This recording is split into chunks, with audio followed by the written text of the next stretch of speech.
ஒரு விழிப்பார்வை தீபங்களை ஏற்றி வைத்ததோ நெஞ்சோடு இன்று தென்றல் என வந்து தொட்டு சென்ற காதல் கலந்ததோ மூச்சோடு இன்று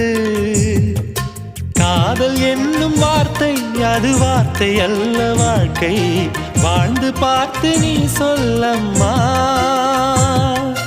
இணைய வேண்டும் மனது இது இறைவன் செய்த முடிவு மாற்றிக்கொள்ள மாலை வேண்டும்